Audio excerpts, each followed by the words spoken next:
दर्शकों, मैं हूं नाविका कुमार।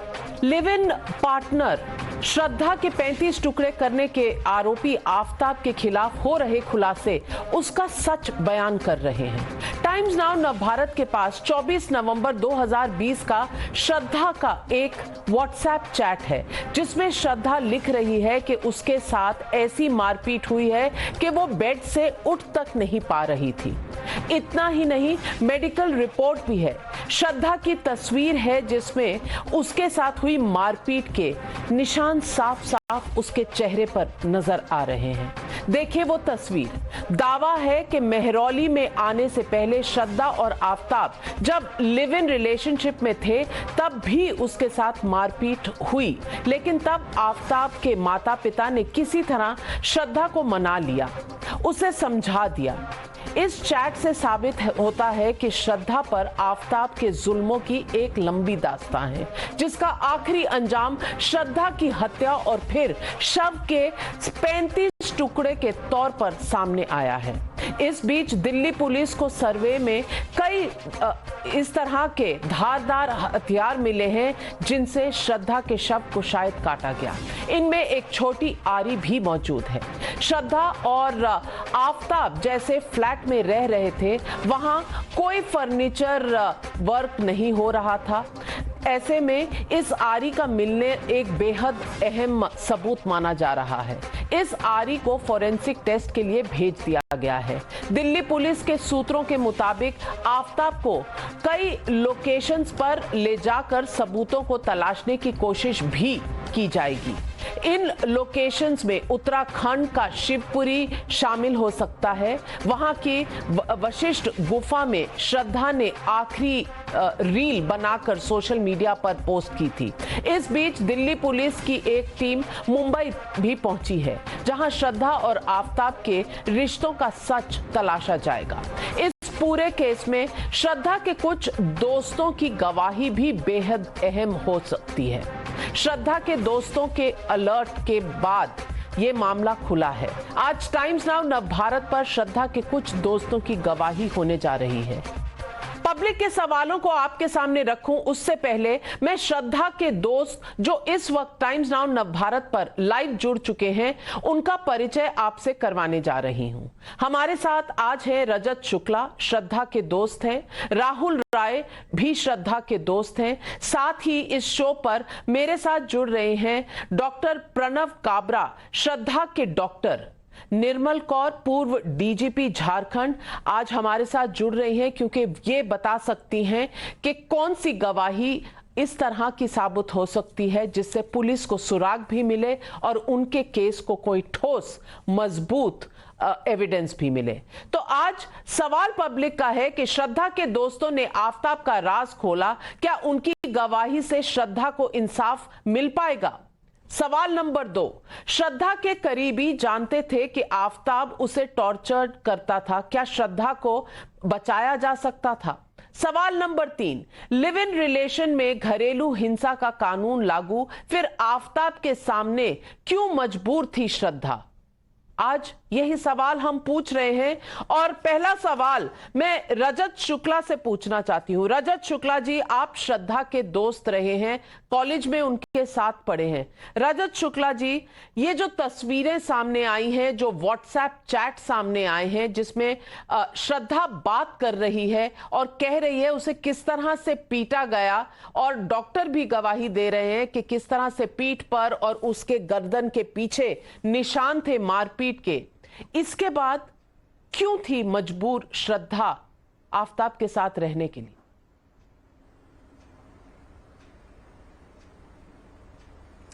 मेरे ख्याल से ये जो आपने सवाल किया है, कहीं ना कहीं ये सवाल हमारे मन में भी हमेशा से था, क्योंकि मैंने आपको जैसा बताया था कि उसका व्यक्तित्व ऐसा नहीं था कि वो सहेगी। वो एक्सप्रेसिव लड़की थी, बोल्ड थी, इंडिपेंडेंट थी, स्ट्रांग थी, मॉडर्न, प्रैक्टिकल, आप कह सकते हैं कि अहेड ऑफ द टाइम लड़की थी। उसको शायद हमारे वैलिडेशन या हमारे सजेशन की भी जरूरत नहीं थी, क्योंकि उसको खुद पता था जीवन में क्या करना है।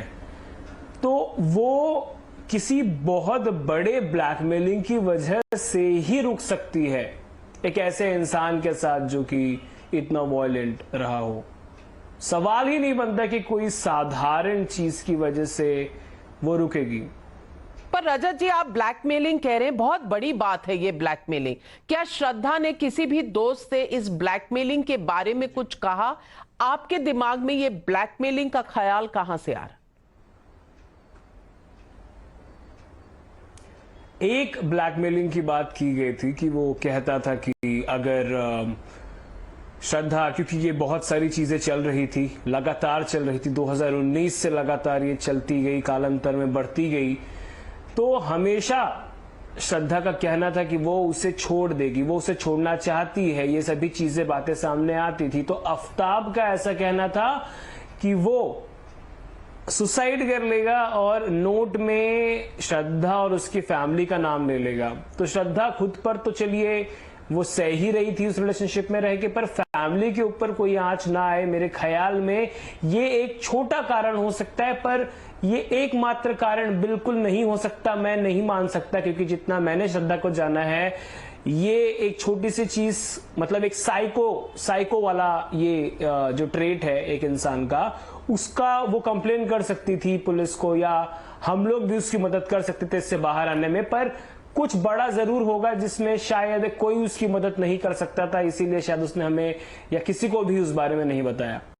राहुल राय, श्रद्धा के दोस्त भी हमारे साथ है। राहुल राय, आप रजत शुक्ला से सहमत हैं? क्या इस तरह की कोई वजह हो सकती है? क्या श्रद्धा ने इसके बारे में कभी कुछ कहा?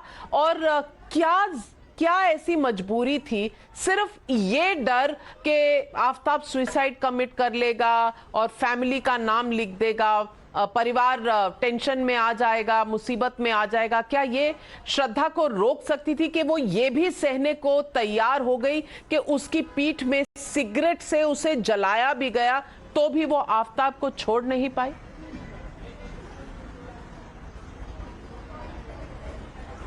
एक्चुअली मैडम देखो ऐसा था, उसके वो डरी हुई थी, डर के कर रही थी क्या कैसा करती हो तो किसी को नहीं पता, अपने खुल के बात करती ही नहीं थी, मतलब तुम खुल के मतलब मैं कुछ बोलूँ किसी से, बात ही नहीं पता था खुल के। और हम लोग जब फर्स्ट टाइम मिले थे तो उसके गर्दन पे निशान था, उसके पीठ पे लगा था, और उसका हेल्प भी हम लोग करने का बहुत कोशिश किए, मगर उसका हम लोग पुलिस चौकी में गए, पुलिस चौकी में जाने का एनसी किया, एनसी करने के बाद में फिर लोग घर पे आए रिटर्न, ऐसा हुआ। और वो खुल के कुछ बोलना नहीं चाहते थे, हम लोग खुल के कुछ बताए नहीं हम लोग को, मतलब तुम क्या खुल के कैसा। हाँ, और कुछ नशा एक्चुअली ऐसा करता था, करने के बाद में मैं उसको जाके मारता था। नहीं, आपने कहा नशा करता था, इस बात को श्रद्धा ने कभी कहा अपने दोस्तों से कि आफ्ताब नशा करता था? हाँ, वो जब लोग फर्स्ट टाइम मिले थे, जब एनसी करने गए थे, तो मेरे को वो मतलब मेरे को बोले थे, मतलब नशा करता था, मारता था, और किसी लड़की के साथ अफेयर है, मतलब लड़की के साथ में मतलब उसका चैटिंग वीटिंग किया था, मतलब अफेयर है, मतलब जाता था घूमने फिरने, मतलब जो भी ऐसा। श्रद्धा जब फर्स्ट टाइम मिली थी, हम लोग का फर्स्ट टाइम दोस्ती हुआ था, हमारा एक दोस्त है गॉडविन करके, वो लोग कॉल सेंटर में मलाड में काम करते साथ में, तो मेरा फ्रेंडशिप गॉडविन भाई ने कराया था, और कराने के बाद में मतलब मैंने हेल्प किया, मतलब जो मेरे से हुआ मैंने वो टाइम पे किया था। नहीं तो आप नाला सोपारा के थाने में भी लेके गए थे श्रद्धा को, उस समय क्या हुआ था आप बता सकते हैं? कि श्रद्धा तैयार हो गई कंप्लेंट देने के लिए, तो क्या बात रोक रही थी उसे? हाँ, उस बार नहीं, श्रद्धा मेरे को, मैं बोला तुरंत, मतलब तैयार हो गई, साथ में गई, एनसी लिखवाई, एनसी लिखवाने के बाद में लिख के खुद दी, पेपर पे लिख के एनसी पुलिस चौकी में जमा की, जमा करने का तो फिर रिवरसाइड में आया, छोड़ा, और उसके मैं बोला हॉस्पिटल में एडमिट करते बाद में बोलते नहीं, बाद में मैं उधर से चले गया, मेरे दोस्त ने हॉस्पिटल में एडमिट भी किया शायद से, तो मैं दूसरे दिन फिर बुलाने के बाद में उनको महिला मंडल मतलब बीजेपी के है, तो उनके पास लेके गया, बोला तुम्हारा क्या प्रॉब्लम है बता सकते हैं आप, पूनम बिडलान करके मैं उनके पास लेके गया, तो अपना प्रॉब्लम बता दो, मतलब जो भी प्रॉब्लम है मतलब मैडम महिला मंडल वाले सॉल्व कर सकते हैं आपका। तो अपना मैडम को प्रॉब्लम बताने लगी, हम लोग रिलेशनशिप में रहते हैं, हम लोग को इतना मतलब एवरसाइन में हुआ कि मेरे को मारता है, मेरा गला दबाता है, मेरे ऊपर 3 से 4 बार अटैक कर चुका है। अच्छा, तो मैं पुलिस ने कंप्लेंट नहीं ली और श्रद्धा ने जो लिख के दिया उसमें क्या लिख कर दिया था, आपने देखा था? उसमें नहीं, मैं तो नहीं देखा। वो लिखे, वो लिख के वो ताबड़तोड़ दे दिए एनसी, मतलब पुलिस वाले बैठे थे तो उनको दे दिए एनसी करके, मतलब दे दिए। मतलब मेरे, मतलब वो हमेशा एक ही बात का डर हो मेरे को, जब तक थी साथ में बोलती थी मुझे मार डालेगा, मुझे खतरा है, मेरे को मार डालेगा। मेरे पास 4 बार गले पे, मतलब इतने गला जोर से दबाया मेरा, अब मुझे पीछे ही मारा है, पूरा दिखाई भी, निशान भी दिखाई, गला भी। आफ्ताब के बारे में बता रही थी, बोलती ऐसा था, यही मतलब मुझे मार डालेगा, नाम लेके लिखी उसके अंदर यही लिखा था उसके अंदर, एंट्री करने का तो यही सब लिखा था उसके अंदर। तो पुलिस ने कुछ एक्शन लिया राहुल जी? नहीं, पुलिस ने कुछ एक्शन नहीं लिया। उसके बाद में हम लोग ने एक्चुअली दोबारा तो बाद में उसका मुलाकात नहीं हुआ, तो मैडम के पास में ले गया था, बीजेपी का मैडम के पास में, महिला मंडल के पास में। उसके बाद में वो बात समझाए अच्छे से, बाद में मैडम का नंबर लिया, उसके बाद में कांटेक्ट हम लोग का कुछ नहीं हुआ। उसके बाद में मिले मेरे को डायरेक्ट 2021 में मिले। ऐसा तो रास्ते में मिलता था, हाई फाई लगा रहता था हम लोग का, मगर उसके बाद में 2021 में दिखाई दिया, 2021 से अभी तक दिखाई नहीं दी मेरे को। लेकिन राहुल जी कुछ ऐसा तो नहीं आपको पता चला कि पुलिस में कंप्लेन देने के बाद आफ्ताब ने उसे कोई डराया, धमकाया, पीटा, जिससे वो डर गई हो और दोस्तों के टच में भी नहीं थी?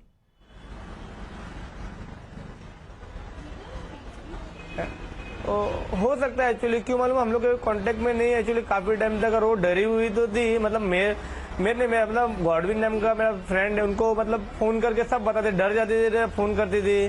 तो गॉडविन मेरे को फोन करता ऐसा ऐसा है, तो हम लोग कभी ये नहीं सोचे इतना बड़ा हादसा करते हैं, पर हमेशा कोई डर हमेशा था मुझे मार देगा जान से, क्यों उसके ऊपर 3-4 बार हमला हो चुका था। क्यों मेरे, जब मैं उसको मिला था फर्स्ट टाइम तो मेरे को बोले 3-4 बार हो चुका था, बाकी उसके टाइम पे मालूम नहीं बीच में क्या हुआ। और हमेशा वो डर के बारे में, जिसको मैंने इतना समझाया भी था, तो अपने घर पे मतलब फैमिली है, मम्मी भी है, पापा भी, मतलब वो टाइम पे एक्चुअली उसकी मम्मी शायद डेथ हो चुका था, उसकी मम्मी का, मम्मा का उसका डेथ हो चुका था, तो टाइम पे एवर साइड में आई थी रहने के साइड में। तो उसको समझाया गया इतना अच्छे से हम लोग ने, मैं और मेरा दोस्त गॉडविन समझाया उसको, तो भी समझने उसको ऐसा कुछ डर था अंदर से, वो क्या मतलब उसको कोई ऐसा करके रखा तो घर भी नहीं रह सकती थी ना, उसके साथ रहना वो जैसा हो गया था, घर भी अपनी जा नहीं सकती थी। आपने कहा आपका दोस्त एक था ग्लैडविन, ग्लैडविन ने कैसे मदद की उसकी? क्योंकि ग्लैडविन ने हमारे चैनल से भी बात की है, आप और ग्लैडविन क्या टच में थे एक दूसरे के, और आप ग्लैडविन आपको बताता था कि श्रद्धा के साथ क्या हुआ? गॉडविन ऐसा था, कुछ भी अगर कुछ ऐसा सीरियस चीज आता तो तुरंत मेरे को बताता है, क्यों मेरा दोस्त है वो, खास दोस्त, मतलब मेरे को कुछ भी होता तो तुरंत मेरे को बताता था। श्रद्धा कैसा मेरे को गॉडविन के कांटेक्ट से ही मिली थी कि ये लोग कभी साथ में जॉब करते थे, जो भी ये लोग कॉल सेंटर में, तो इनका क्या था, साथ में उठना बैठना था, उनका अच्छी तरह ये लोग दोस्त है। और मैं कहता, मैं गॉडविन का दोस्त था अच्छी था, तो गॉडविन कुछ भी प्रॉब्लम होता मेरे को जरूर बताता था। तो मैं बोला इसका उपाय एक ही चीज, अपने कंप्लेंट करना बहुत जरूरी। तो मैं वो टाइम पे श्रद्धा को बुलाया नीचे, वो आई गेट के, मतलब बिल्डिंग रोड पे आई, खड़ी थी, मैं आया गाड़ी लेके, उनको गाड़ी पिकअप किया, नाला सोपा रहा, तुलिन स्टेशन पे लेके गया, उनको एंट्री लिखवाया। एंट्री लिखवाने मेरे को 2 से 3 घंटा गया मेरे को, उधर टाइम हो गया मेरे को काफी टाइम, दोपहर में, धूप में 2 से 3 बजे गया, तो दोपहर थी, शाम को घर पे आया, श्रद्धा को छोड़ा, गॉडविन को छोड़ा, उसके बाद मैं घर गया। उसके दूसरे दिन में फिर बुलाया इनको, बुलाने के बाद में मैंने मैडम, बीजेपी के मैडम है, महिला मंडल वाली, उनके पास ले गया, बिठाया उनको बिठाने के बाद में बात करवाया उनसे, हाँ तुम्हारा जो प्रॉब्लम रहेगा तो आप बता सकते हो इनको। तो बताने लगी, मेरा गला दबाने लगा, ऐसा करने लगा, रिलेशनशिप में मैं हूँ, श्रद्धा बताने लगी मैडम को, पूनम बिरला ने मैडम, उनको बताने लगी। तो मैडम बोले ऐसा कुछ रहेगा तो आप कर सकते हो, ऐसा कुछ नहीं। अगर हाँ एनसी का एफआईआर भी, उनके पास एनसी का एफआईआर भी था, तो वो जमा भी किया था। अभी हम लोग ने कुछ लिया नहीं था, हम लोग को नहीं बात मालूम था इतनी बड़ी हो जाएगी बात। मैं डॉक्टर प्रणब काबरा से पूछना चाहती हूँ, श्रद्धा आपके पास आई थी डॉक्टर काबरा, आपने उसे एग्जामिन किया तो क्या देखा आपने, और क्या ये मारपीट के निशान थे, किस तरह के निशान थे, जिस तरह तस्वीर बता रही है, आप समझा सकते हैं? सबसे पहले मैं माफी चाहूंगा, आपका ये जो मिथ है कि वो मुझे मिलने आई थी या मुझे कंसल्ट की थी, ये गलत है। मेरी उनसे फोन पे बात हुई थी, मुझे फोन आया था कि मैं श्रद्धा करके पेशेंट बोल रही हूँ और मुझे आपसे कंसल्ट करना है फोन पे। मैं बोला फोन पे कंसल्ट नहीं हो सकता है, आपको फिजिकली आना पड़ेगा हॉस्पिटल में और हम टेक्निकली टेबल टू टेबल बात करके इसका सोल्यूशन निकालेंगे। She wanted some sedative pills, anti stress pills, online medication जो कोविड के टाइम पे काफी ट्रेंड में चला था। उस चक्कर में उन्होंने मुझे फोन किया था, बिकॉज मेरा जो हॉस्पिटल है रक्षा हॉस्पिटल बारमे चारकुप जंक्शन पे, वो उनके घर से जहां वो एवर्सन नगर बलाने में रहते थे, जो उन्होंने बताया वो कुछ दूरी पे ही था। तो I was accessible as a doctor. तो उन्होंने मुझे फोन किया था और मेरी उनसे बात हुई थी, और ये बात करीब 2-2.5 मिनट चली थी, ज्यादा नहीं। और मैंने उनको फोर्स किया था कि आप हॉस्पिटल आइए, इसको हमें एक साइकेट्रिक ओपिनियन लेना पड़ेगा, एक काउंसलिंग करनी पड़ेगी आपकी, उसके बाद में मेडिकेशन स्टार्ट किया जाएगा। फिजिकली उसके बाद वो कभी ना मुझे मिले हैं, न कभी आज तक उनके बारे में मुझे सुनाई दिया। तो रजत शुक्ला, मैं आपसे एक सवाल पूछना चाहती हूं। कुछ चैट्स भी श्रद्धा के सामने आए हैं। चैट्स में वो अपने दोस्तों के साथ टच में थी, राहुल के साथ टच में थी, और वो मेंशन करती है कि शायद आफताब के माता पिता ने कुछ मध्यस्थता की और मनाया, और फिर आफताब घर से निकलने वाला था, बाहर आने वाला था। ये सब कुछ चैट में श्रद्धा बता रही है। रजत, मैं आपसे पूछना चाहती हूं कि आप क्या समझते हैं, आफताब के माता पिता को सब कुछ पता था कि उनका बेटा क्या कर रहा था, कितना पीट रहा था और किस तरह की प्रॉब्लम्स श्रद्धा को हो रही थी, बावजूद इसके उन्होंने कुछ किया नहीं?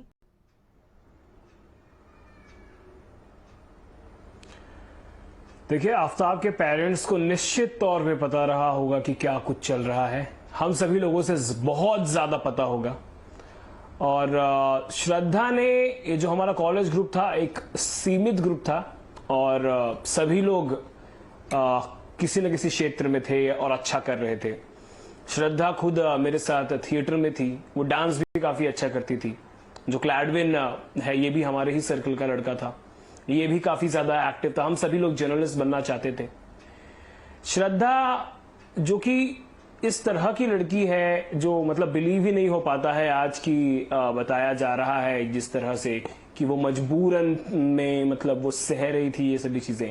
आफताब के पेरेंट्स को ये बात जाहिर से पता होगी, क्योंकि जब ये लिव इन रिलेशनशिप में, आपने मेहरौली का नाम लिया था, मेहरौली में बेशक वो थे, पर वो जब शिफ्ट हुए थे मेहरौली, उसके पहले ये यहाँ वसई में भी लिव इन रिलेशनशिप में कुछ समय रहे थे, और उस दौरान ये सभी घटनाएं हुई थी।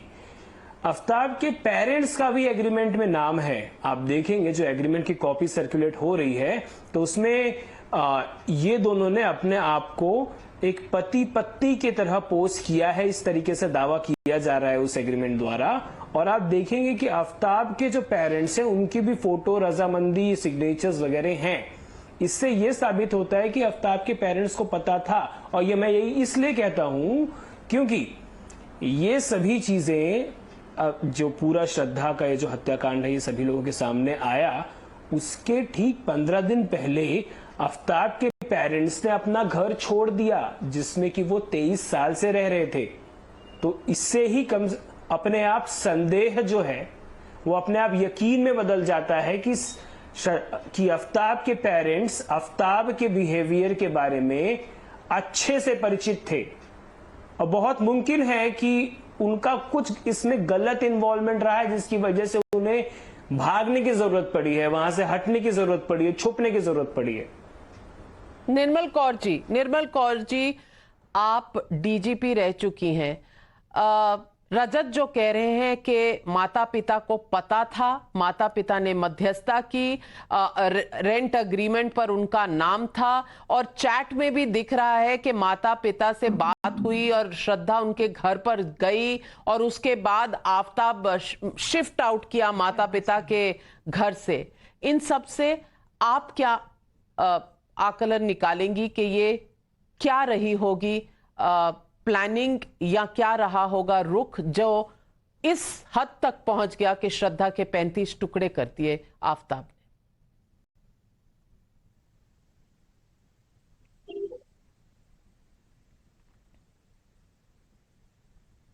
निर्मल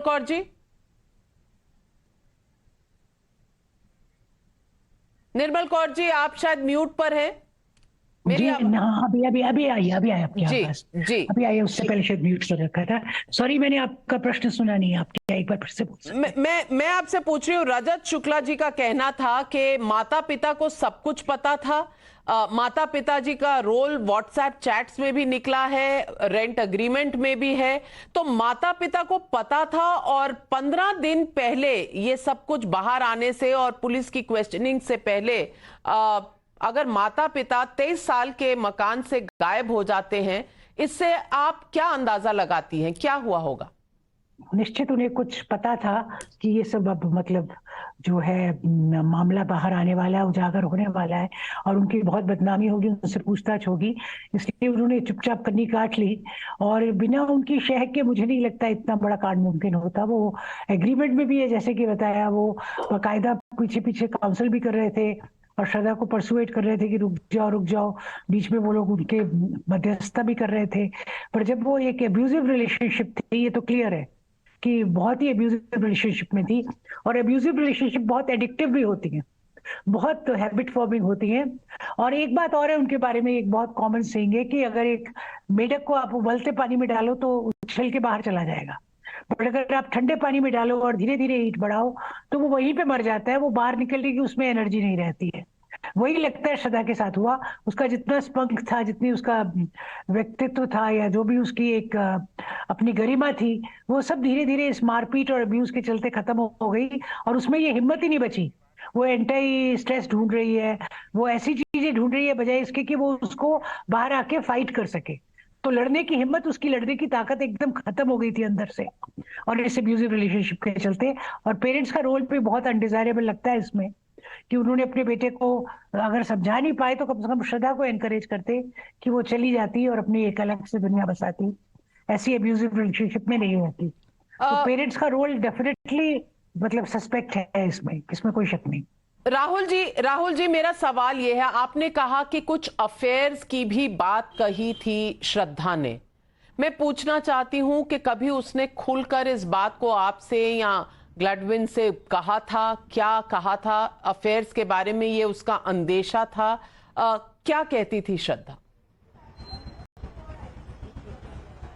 नहीं, वो मैडम कैसा मालूम था एक्चुअली, वो बात को उसी के लिए मतलब वही चैटिंग और वही फोन पे बात करने से लेकर लोगों का डेली मतलब ऐसा झगड़ा होता था। वही बात तो उसको मारा था, बोल रही थी मेरे को, गला दबाया था। और वो वही बोलती थी क्या अफेयर है, बस कभी नाम नहीं पता, नहीं कुछ, कभी ऐसा कुछ बताया नहीं, खुल के बताती नहीं थी कुछ कभी। और एक्चुअली जब मिली भी थी तो यही बोली हाँ उसका अफेयर भी था। और उसके लिए लोग का दोनों का मारा मारी हुआ, गर्दन दबा के पकड़ा, अभी बोली उससे पहला भी कर चुका है। लेकिन किसी भी दोस्त ने को कुछ भी बताया उसने कि ये अफेयर्स रेगुलर थे, ये उसका शक था, या उसने ऐसा कुछ देखा सुना? क्योंकि कुछ बात पुलिस के थ्रू सोर्सेस से हमारे सामने आई है कि श्रद्धा के मरने के बाद भी, उसके मर्डर के बाद भी 20 गर्लफ्रेंड्स शायद उस घर में आई। क्या अगर श्रद्धा ये सोच रही थी तो ये सच था? उसने कुछ देखा था? ऐसा किसी दोस्त को कुछ बताया उन्होंने? नहीं, श्रद्धा ऐसा कोई दोस्त को बता, मेरे हिसाब से तो मेरे से तो कोई कांटेक्ट में नहीं है, कभी मेरे को तो कुछ नहीं बताई। अगर वो अपने दोस्तों को बताई रहेगी तो एक्चुअली बताई रहेगी तो ठीक है, नहीं तो कभी मेरे को कभी ऐसा कोई बात नहीं बताई। क्यों, वो फर्स्ट टाइम मिली थी जब एनसी कराने गया था ना मैडम, जब भी मेरे को सब वो डिटेल में सब बताई। उसको मैं डिटेल में सब पूछा उसको, मतलब क्या प्रॉब्लम कैसा, तो बताने लगी हाँ ये लड़की लोग घूमता है ऐसा वैसा, उसको लेके चैटिंग करता है, इसको लेके हम लोग का झगड़ा हुआ, मेरा गर्दन दबाया। उसके पहला भी 3 से 4 बार कर चुका था ये। तो मैं लेके और डायरेक्ट चौकी पे गया, एनसी करवाया उनका, एनसी कराने के बाद मेरे घर पे आया वो शाम को लेके ऐसा। मैं रजत आपसे पूछना चाहती हूँ, श्रद्धा आपने कहा बहुत एक्सट्रोवर्ट और बहुत लोगों से मिलने वाली, बोलने वाली, खुश मिजाज लड़की थी। ये इतना चेंज कैसे आया? इस पर कभी दोस्तों में आपस में बातचीत हुई? आपका ग्रुप कितना बड़ा था? आपने ये भी बताया कि 2021 में कुछ फ्रेंड्स गए थे घर पर जब उसने फोन किया था, लेकिन उसके बाद श्रद्धा ने खुद ही मना कर दिया कि पुलिस में जाकर कंप्लेंट ना दो। ये तमाम चीजों पर आपस में आप लोगों ने कोई बात की और दोस्तों ने खुद जाकर कोई कंप्लेंट करने का कभी सोचा?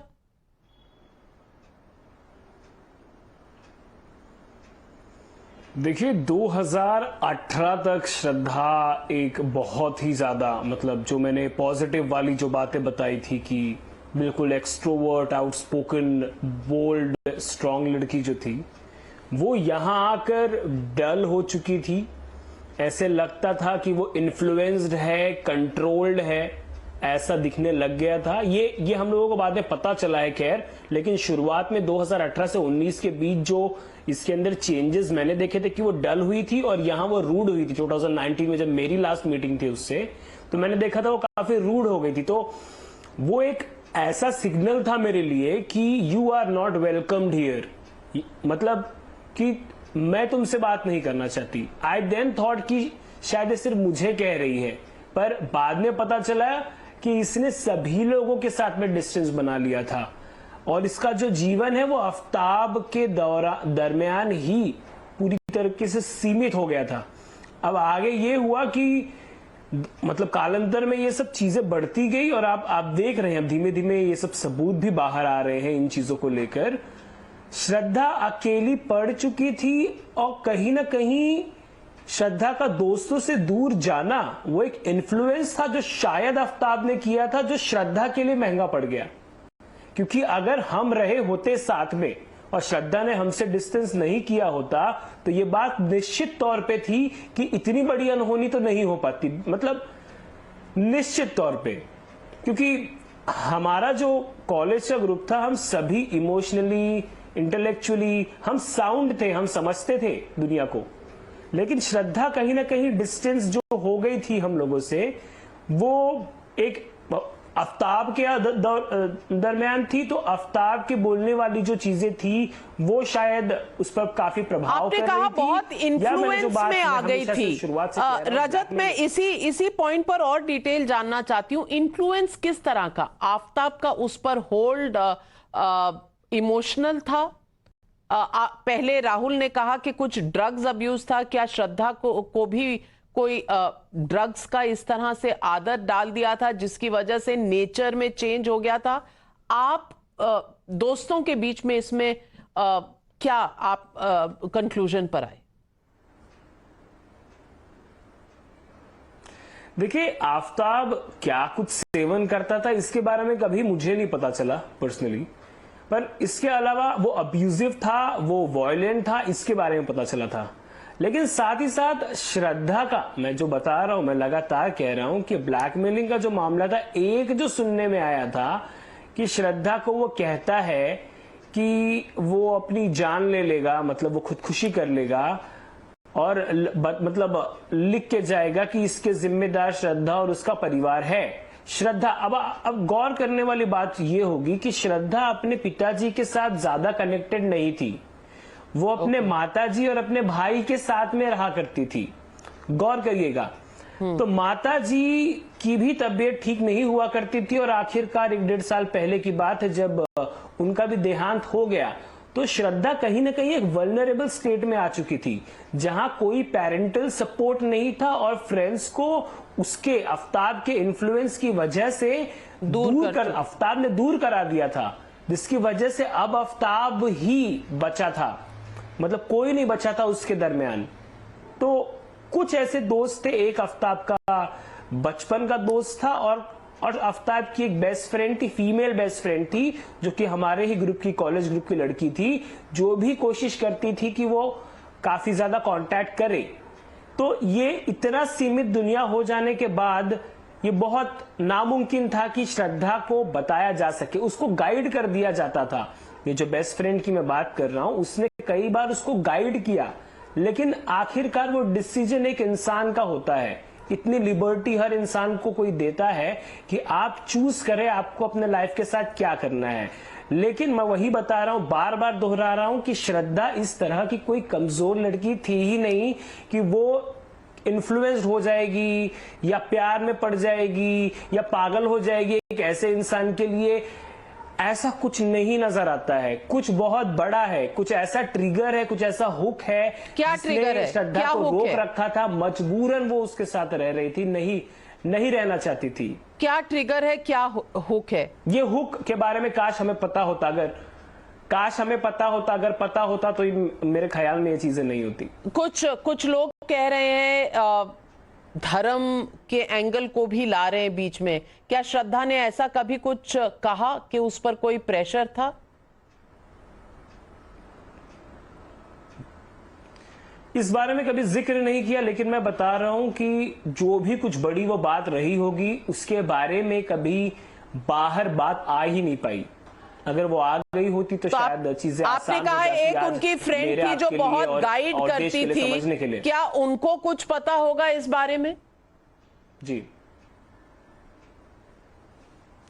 उनसे जब भी बात होती है वो यही बताती है कि अब्यूजिव रिलेशनशिप था और श्रद्धा उसको बस कमिटमेंट था, इसीलिए वो बस उसको सस्टेन कर रही थी। इतना ही समझ में आता है।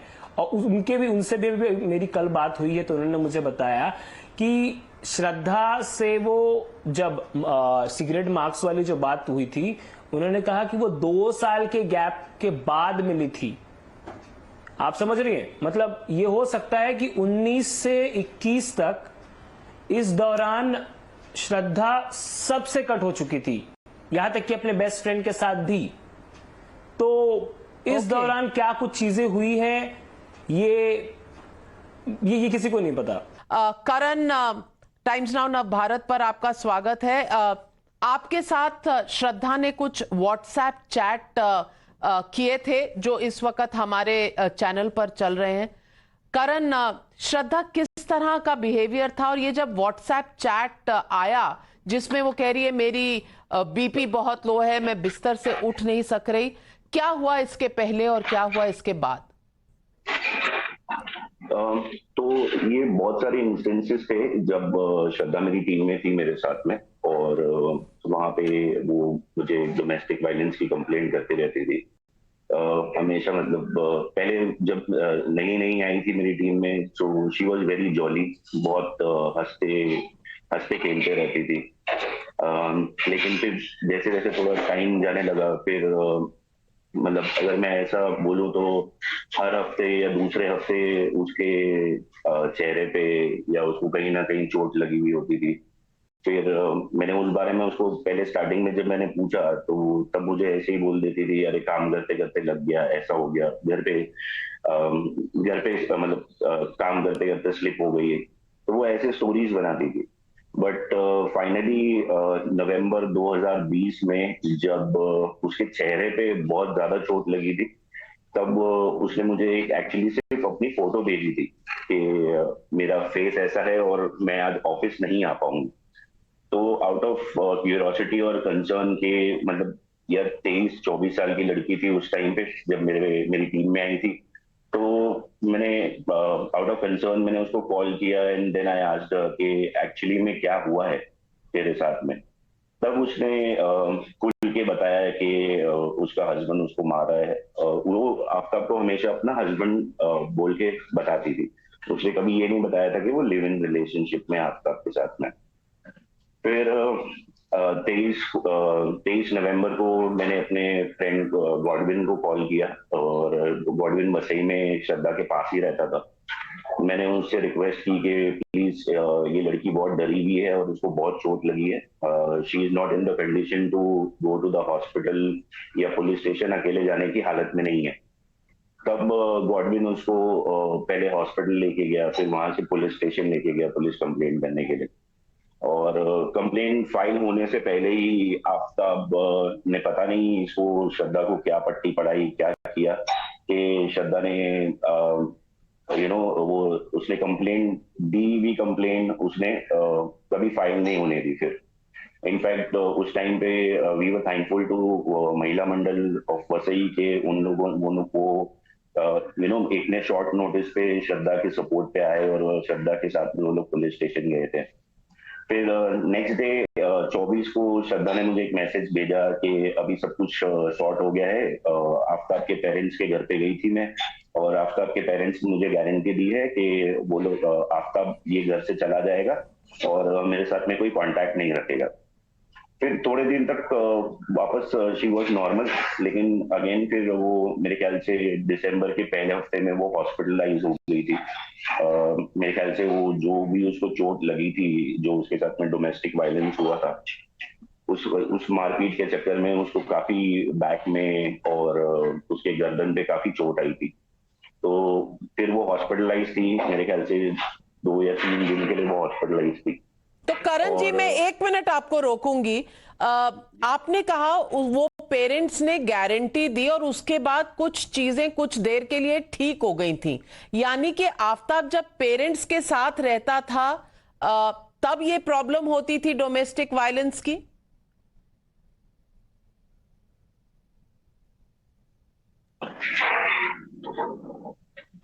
करण जी? हाँ, हेलो, सॉरी मैम, कॉल आ गया था। ये तो मैं ऐसा नहीं बोल सकूंगा कि वो पेरेंट्स के साथ रहता था तब ऐसा होता था।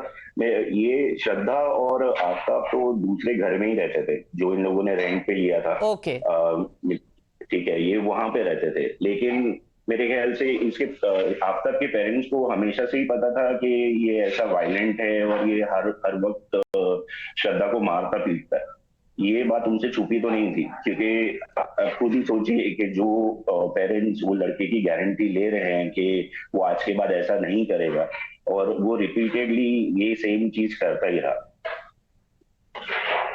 तो करण जी, आपने श्रद्धा को लास्ट कब देखा, कब वो दफ्तर आई थी, क्या हुआ, कितने महीने तक? ओके, तो ये सारी सिचुएशन के बाद में जब वो हॉस्पिटलाइज हुई और सब ये सारी बीमार हो गई थी, उसके बाद में मैंने उसको बोला,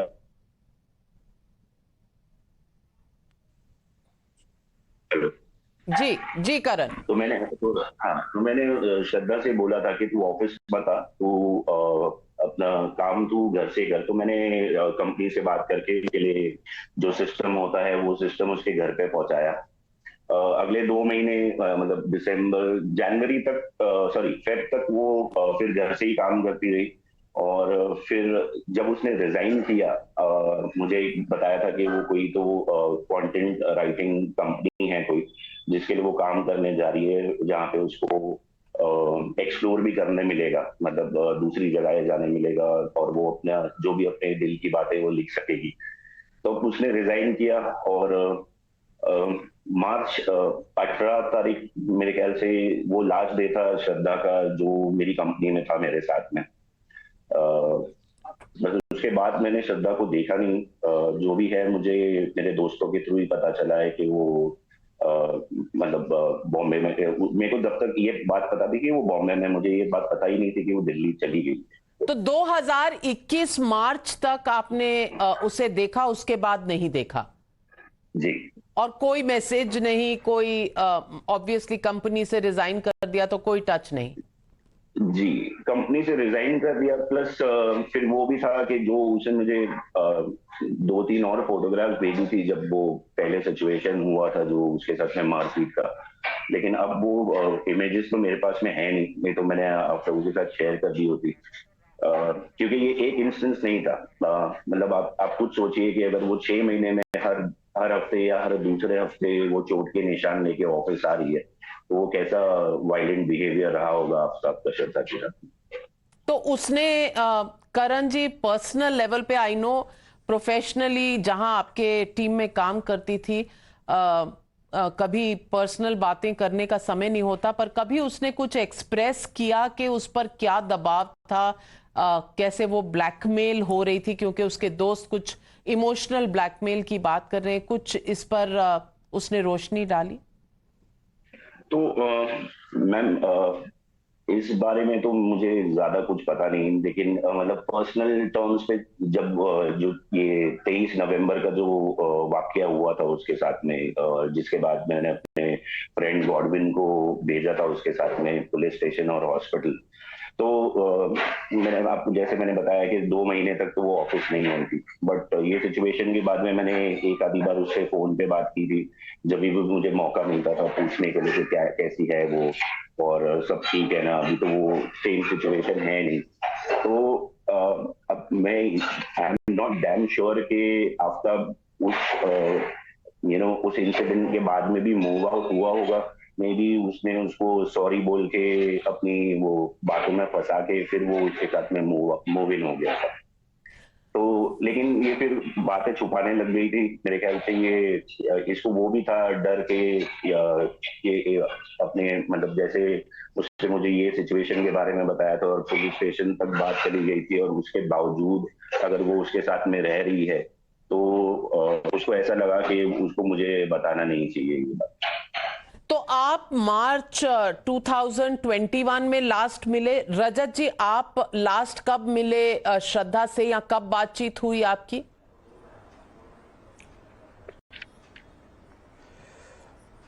सो हम लोगों का आई एम सो सॉरी।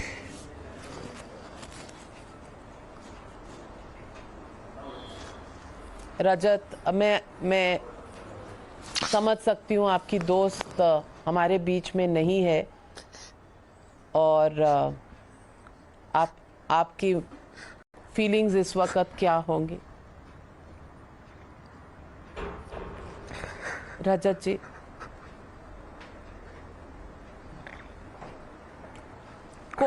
कोई भी होता, हम श्रद्धा को जानते नहीं थे, पर ये सब सुन के हमारे भी आंखों में आंसू आ जाते हैं। रजत जी, आपका दर्द मैं समझ सकती हूँ, आप सभी दोस्तों का दर्द मैं समझ सकती हूँ राहुल जी, पर हमें सबको हौसला दिखाना पड़ेगा, हम सबको श्रद्धा के न्याय के लिए लड़ना पड़ेगा, और शायद जितने सुराग, जितने एविडेंस सबूत हम दे पाए हमें पुलिस को देना पड़ेगा, क्योंकि श्रद्धा के लिए हम सबको लड़ना है।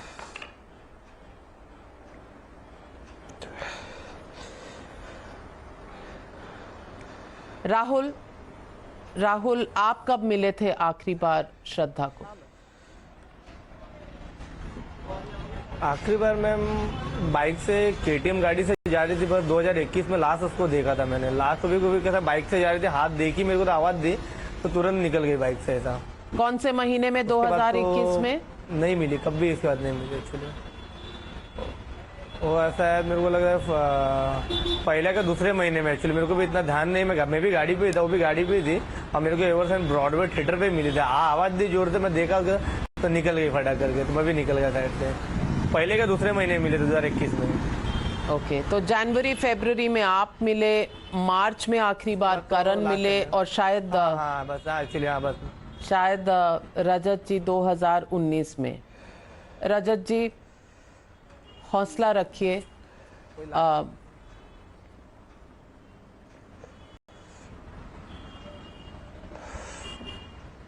श्रद्धा, आई फील बैड। मुझे ऐसा लगता है कि क्यों मदद नहीं कर पाया मैं। मतलब अगर जरा भी भनक होती इस चीज की कि इतना कुछ खतरनाक हो रहा है, तो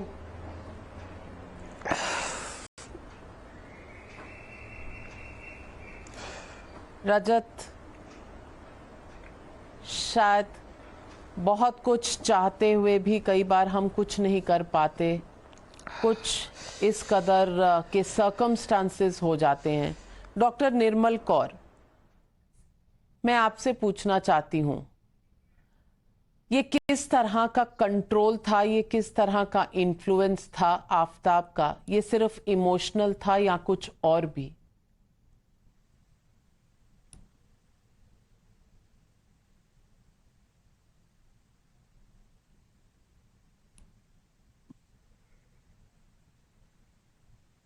निर्मल कौर जी, इसमें ना एक तो पैक्ट ऑफ सीक्रेसी और आइसोलेशन, जी, दो चीजें बहुत क्लियरली मार्क हो रही हैं। आप देखिए, एक पैक्ट ऑफ सीक्रेसी है, वो किसी से बताना नहीं चाह रही। कोई भी एब्यूजिव रिलेशनशिप बिना एक पैक्ट ऑफ सीक्रेसी के नहीं रहती है, सरवाइव नहीं कर पाती है। And it was a continuing abusive relationship. धीरे धीरे वो पैक्ट ऑफ सीक्रेसी और दृढ़ होता जा रहा है, दृढ़ होता जा रहा है, वो किसी से नहीं मिल रही है। और दूसरी बात है कि आइसोलेशन एक और चीज है, उसमें जो एब्यूजर रहता है वो इन अ वे ही मेक श्योर कि द पर्सन इज आइसोलेटेड। इस केस में भी श्रद्धा एकदम आइसोलेट हो गई, फैमिली से कट गई, फ्रेंड से कट गई, तो ये हर्ष तो उसका बेचारी का होना ही था। तो यही एब्यूजिव रिलेशनशिप्स हमेशा एक ऐसी चीज है जिसके बारे में हमें अपनी लड़कियों को, यंग लड़कियों को, लड़कों को एक तरह से एजुकेट करना बहुत जरूरी है कि दिस इज साइकोलॉजिकल फिनोमिनन, और इस तरह से लड़कियां फंसाई जाती हैं, इस तरह से उनके साथ ऐसा सब होता है, और उन्हें किस तरह से जागरूक रहना है और अपने आप को बिल्कुल नहीं कटना है। और as parents, as friends also, अगर कभी हमारे आसपास कोई ऐसे बिहेव करता है तो हमें उसकी बातों का बुरा नहीं बनाना। नॉर्मली आप बुरा बना जाते हैं, अरे ये तो हमें इग्नोर कर रहा है, अरे ये तो हमसे बात नहीं करना चाह रहा। अगर आपको लगता है कि जरा सा भी ऐसा है तो आप आउट ऑफ द वे जाके उसके लिए सपोर्टिव रहे और जहां तक हो सके सपोर्ट प्रोवाइड करें। एंड स्पेशली जो क्लोज फ्रेंड्स और फैमिली है, अच्छे से उसके अगर सपोर्ट मिलती, शायद वो ये करेज ले पाती कि उससे अब्यूजिव रिलेशनशिप से बाहर आ पाती, परंतु उसको कोई सपोर्ट मिल नहीं पाई, ऐसा लग रहा है। इसीलिए उसका अंत देखिए कैसा एकदम खराब दर्दनाक अंत हुआ। किसी को अपराध का शिकार होने से बचाने में उसके परिवार और आसपास के समाज की अहम जिम्मेदारी होती है। आज श्रद्धा इस दुनिया में नहीं है, तब सामने आ रहा है कि आफताब के साथ उसका रिलेशनशिप बेहद खराब हो चुका था, एक अब्यूसिव रिलेशनशिप था। मारपीट शायद रोजमर्रा की जिंदगी का एक हिस्सा था। आफताब के दोस्ती ने श्रद्धा को कानून की मदद दिलाने के पहले जरूर की थी, लेकिन आफताब बचता रहा और श्रद्धा का टॉर्चर करना और उसे ब्लैकमेल करने की हिमाकत करता रहा। आफताब कानून की नजर में गुनाहगार है तो हमारा समाज भी कहीं ना कहीं इस मामले में नाकाम हुआ है। श्रद्धा अब वापस नहीं आ सकती, लेकिन उसका केस समाज के लिए एक सबक जरूर सिखाता है। और मैं आज गुजारिश करूंगी करण से, राहुल से, रजत से कि पुलिस को कोई भी आप सुराग दे सकें तो जरूर दे। कि हमारा फर्ज भी है, ये हमारी जिम्मेदारी है और ये हमारी दोस्ती का कर्ज भी है, क्योंकि श्रद्धा को न्याय दिलाना हमारा मिशन है और श्रद्धा को न्याय मिलना ही चाहिए, नहीं तो हम इस समाज में किसी से आंख नहीं मिला पाएंगे। आप सबका सवाल पब्लिक का शो पर जुड़ने के लिए मैं बहुत तहे दिल से धन्यवाद करती हूं और दोस्तों को बस हौसला देती हूं कि इस लड़ाई में हम आपके साथ खड़े हैं। हम श्रद्धा के न्याय के लिए ज़रूर लड़ेंगे।